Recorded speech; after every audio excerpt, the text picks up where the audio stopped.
兒孫自有兒孫福。下一句你哋知道係乜嘢喎？下一句可以講係道盡咗天下父母心。好多人問我點樣將我個女啊表姐教到佢咁成功，揾咁多錢。我講個故事呢，你就會明白噶啦。傳說響明朝有個菜高八斗嘅秀才，佢就因為家境貧窮，考唱失意，最後呢佢就拋棄咗家人啦，去咗其他地方呢做個教學老師。呢個秀才呢佢係有妻有兒，佢老婆係大家閨秀，但係呢就冇文化，每日呢除咗湊仔同埋做家務。咁秀才呢就出咗出邊闖蕩咗幾年，就啱啱呢就休假，就翻咗屋企過年啦。當佢見到自己個仔原來已經係7歲啦，身體健康，咁個秀才呢就特別開心啦，係嘛？咁佢因為佢離開咗幾年之後，佢都唔知道自己個仔係咪有佢咁醒目。咁呢個秀才呢就決定出條體就考佢個仔，考到呢就諗到我送佢去讀書嘅。於是嗰個秀才呢就出條體，佢就指住個天，咁就叫佢個仔答下一句。佢個仔呢就平時呢喺屋企就做家務，根本呢就冇教導佢啲嘢嘅，所以呢佢同個仔呢就又同雞同鴨講，佢對答唔到。但係佢老母呢響邊間嗰度係非常之着急，就響旁邊嗰度指住個地，暗示個仔天對地啊，即係咁嘅意思。一共嗰啲係指住第一隻雞，咁跟住個仔領唔到，佢話我知啦，咁天對雞啊。咁跟住呢個秀才呢，佢就嬲啦，係嘛？佢就大發脾氣，佢話點解會有咁蠢嘅細路仔呢？咁就跟住問呢個仔啊，佢話你老豆係乜嘢㗎？咁佢老母呢就擔心俾個仔激到佢老公，就指住自己啦，想話俾個仔知啊，對老母啊咁嘅。結果呢佢個仔呢見佢老母着住件花衣服，咁跟住佢個仔話：我明啦咁，老豆對花衣服。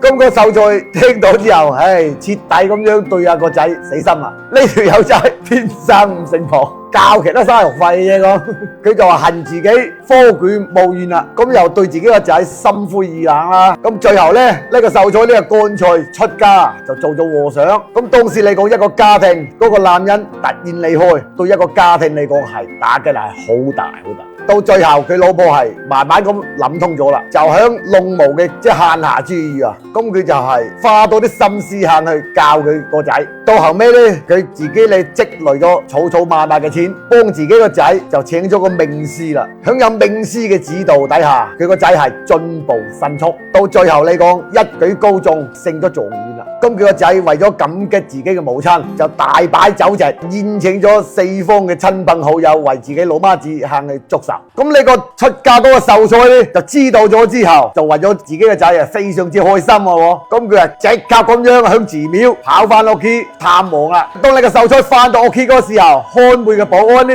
根本都唔知道呢個伯父係邊個啦噃。咁啊跟住入屋行去稟告啦。佢話外邊有個和尚行嚟化緣喎，咁俾錢佢又唔要喎，飯又唔肯過嚟食喎，就係想見新科狀元一眼嘅啫。到佢真正見到自己個仔之後啦，咁秀才呢就響佢自己屋企就寫咗一首詩：離別家鄉10千秋，千千斗米我唔收。兒孫自有兒孫福，莫為兒孫做馬牛。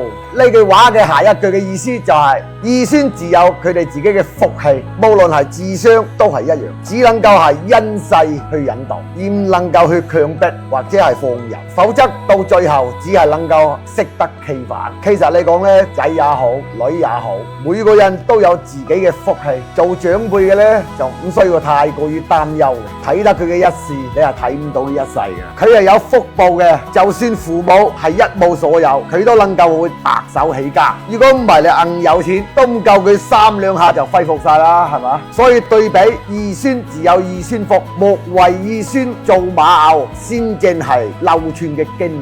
你話啱唔啱啊？姐姐，好啱啊，好啱。